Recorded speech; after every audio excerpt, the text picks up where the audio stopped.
So, one of the things that's true of all of us is that we go through hard times and we have to pick ourselves up and start over.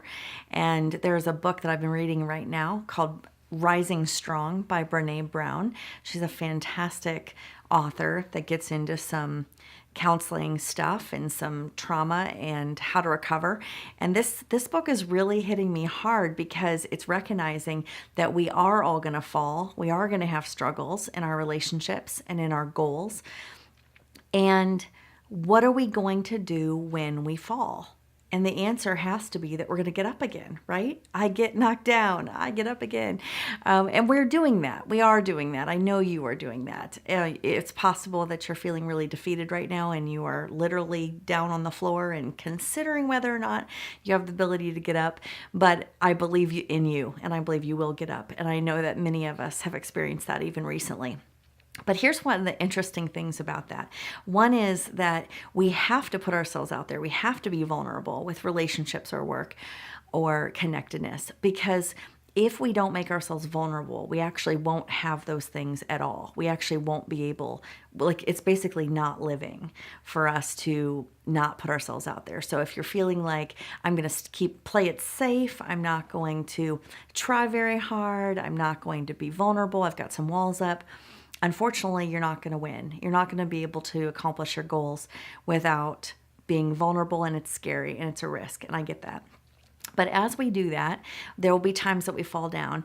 And one of the things that really moved me, and I wanted to share with you today about her talking about these failures or these struggles, is that when we tell our story of what has happened or how God has moved, the trauma or the trouble, the hard part becomes this really small part of our larger story. You picture the inspirational stories you might have heard, take speeches that you might have heard or sermons you might have heard or podcasts you're listening to.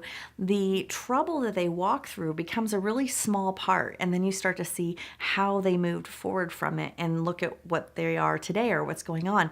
And so I wanted to recognize that we have a desire in our society to fast forward the yucky part. We don't want to talk about the yucky part anymore after we've lived through it. And most of the time people want to hear the good stuff. And so I would like to, over time, unpack with you some of the hardships that I've gone through and maybe slow it down a little bit to recognize that it's longer. People have heard our marriage story. There were affairs, there were hard times, there was separation, and then we kind of move on to how God put us back together.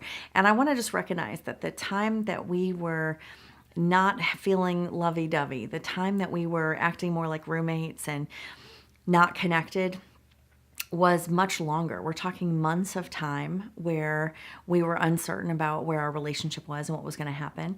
And then the time that we were separated was painful. It felt like forever. It wasn't like a moment. It wasn't a phrase as a part of a sentence. It was a season of tremendous hardship with no certainty about the future. When Scott said, "I don't love you, and I don't think I ever did," that was emblazoned in my brain forever. And I said, if you don't love me, then you should leave. And he packed his bag, and I heard the garage door open. And when I knew he was really leaving, I laid on the floor and cried, like the really ugly, horrible cry. And in the days after that, and in the weeks after that, I had no idea what our relationship was going to be. I'm like, here I am. I'm going to be this excited Christian woman who thought she was going to make such a difference in the world. And here I am, tripped up with divorce at the age of 28 or something like that. And I was heartbroken. And the uncertainty I felt in those days was significant. And some of the women that I'm talking with right now are walking through seasons of really dark time. And what they're thinking or what they're saying to me is, this feels like it's been so long. I've been waiting for my husband to get sober so long. I've been waiting to have a baby so long. This has been financial hardship for too long. And to that I say, it is too long. It is hard. But I want you to know that that is normal. that all of our, well, not all, but a lot of our hard times are long. And what happens is in our inspirational storytelling, which is well intended, we sped it up a little bit. And I'm sorry for that because it was painful.